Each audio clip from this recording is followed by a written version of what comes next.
History repeats itself. Governments have tried to control prices for centuries. But what if I told you that one of the greatest empires in history collapsed, in part because of it?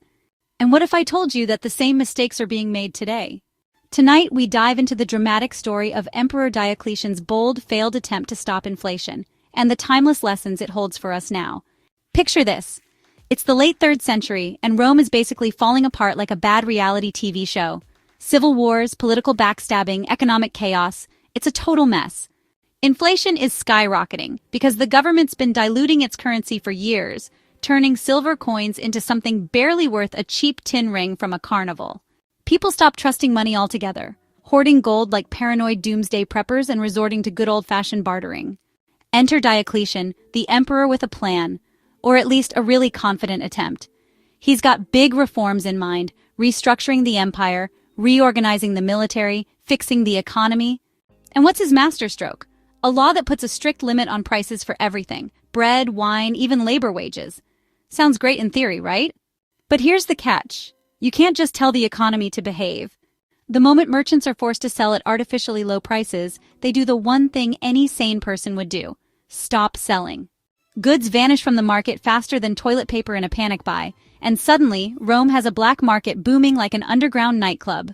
Farmers refuse to sell their crops, people hoard supplies, and Diocletian's dream of stability turns into a nightmare of scarcity and corruption.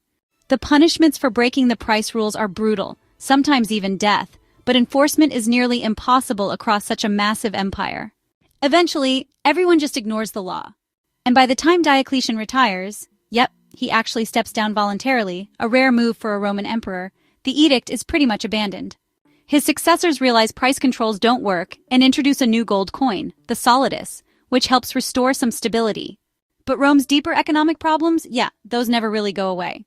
By the time the Western Roman Empire collapses in the 5th century, inflation, heavy taxes, and declining trade have chipped away at what was once the greatest empire in the world. The lesson here? You can't just legislate away economic problems.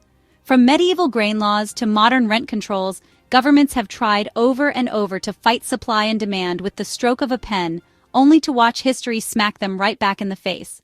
But Diocletian's failed price controls did leave us one cool thing: a historical record of what everyday Romans ate, wore, and earned. So at least his economic disaster gave historians some useful receipts. I'll leave you to discuss in the comments. Do you think governments today are making the same mistakes as Diocletian? Let me know what you think.